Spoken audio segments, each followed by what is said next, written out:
Good to be with you again. It strikes me every year after the Easter season closes, it's almost as if the church doesn't want to end all the celebrations. So the week after we celebrated Trinity Sunday, and the week after that now each year we have a Corpus Christi, changed from the Thursday. And then on the Friday after Corpus Christi, the Feast of the Sacred Heart of Jesus. I'd like to speak a little bit about this devotion to the heart of Christ. You know, most people, I suppose, will say, well, this goes back to St. Margaret Mary Alacoque, who was born in 1647 in France, and at an early age became a visitation nun. And after 3 years as a member of the community, she began to experience apparitions of Christ, revealing the Sacred Heart of Mercy. Many of her people in the community were very much opposed to her and gave her a hard time, apparently. But her Jesuit confessor recognized, no, it is God speaking to Margaret Mary and wants to speak through her to the church.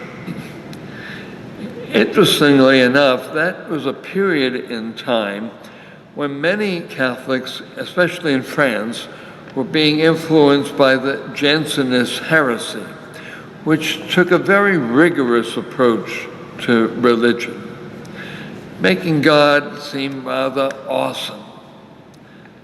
And it almost seems as if God, in the devotion to the Sacred Heart, wanted to right the balance, to make clear again that our gospel is all about a gospel of mercy and forgiveness and love.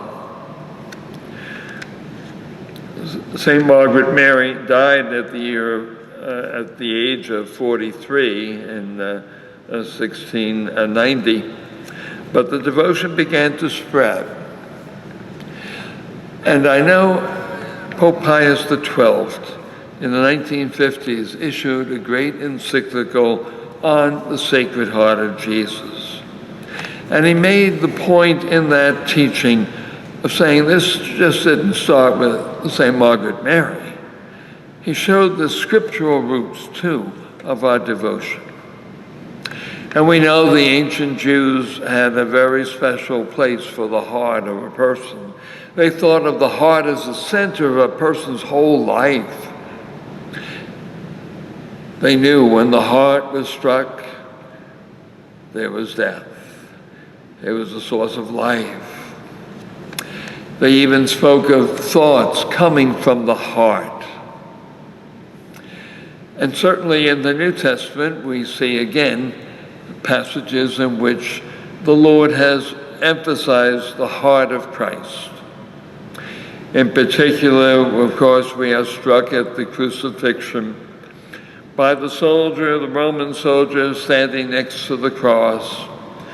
And they all were anxious to get this crucifixion over and get the bodies down before the great Sabbath of Passover would begin.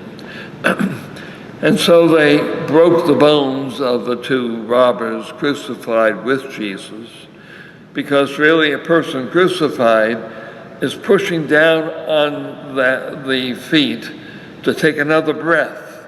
And so if they broke the bones, they couldn't breathe and they would die quicker. But when he came to Jesus, he recognized Jesus was already dead. And so he put his spear into the side of Christ, into his heart, to make absolutely sure he was dead. And in a way, he did us a favor, because he thereby refuted all the peoples of the centuries who have tried to claim that, oh, well, Jesus really didn't die. He pretended to be dead. Now, when that heart was ripped open by that spear, we are told by St. John, who was there, that it looked like blood and water flowed out. Yes, the heart of Jesus was open to us sinners. And what a fitting way to make clear this is what Jesus' life was all about. His opening his heart of mercy and forgiveness to all. It's often struck me that in the centuries before the Second Vatican Council, many Catholics resorted to various devotions to Mary and other saints. But the one devotion that kept them riveted on what was at the very heart of our whole faith was devotion to the Sacred Heart of Jesus, the heart of Christ crucified for us, our God opening his heart to us. And when someone opens his heart to you, you're inclined to open your heart to him. So our whole faith has become one great love affair with our God. That's what the Lord tried to tell us in the Scriptures. But what a beautiful image has been given to us in the Sacred Heart of Jesus.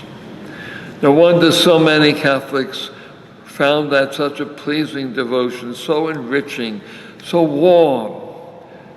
It enabled us not to fix on abstract teachings. No, it was a personal thing. Everyone could understand it.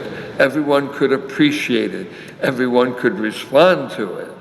The heart of Christ open to every one of us. For so many years, the First Friday devotions were so popular among our Catholic people, and images of the Sacred Heart in every church, in every home. I hope that we will see a renewal of that devotion. We have in our own church, of course, a beautiful statue of the Sacred Heart.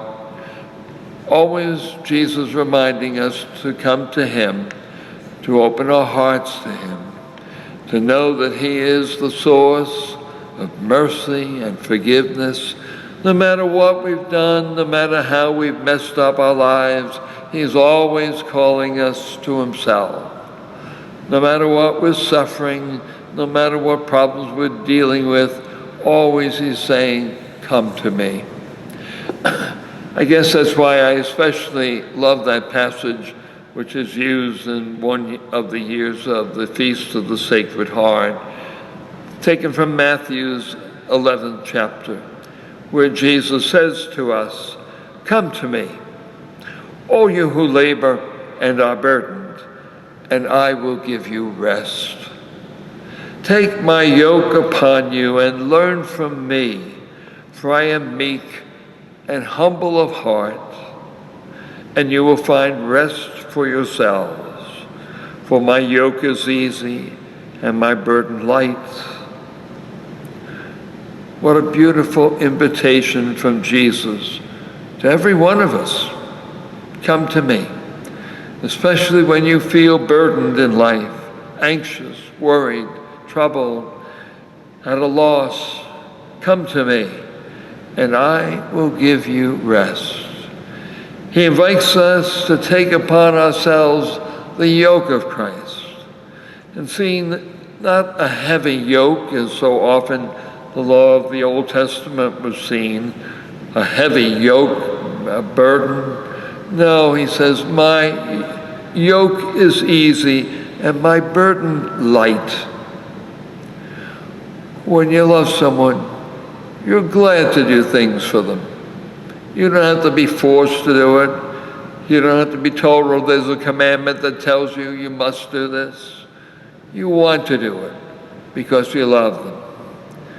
And every parent has known the moments when they've put aside all kinds of other things that they wanted to do because they love their child.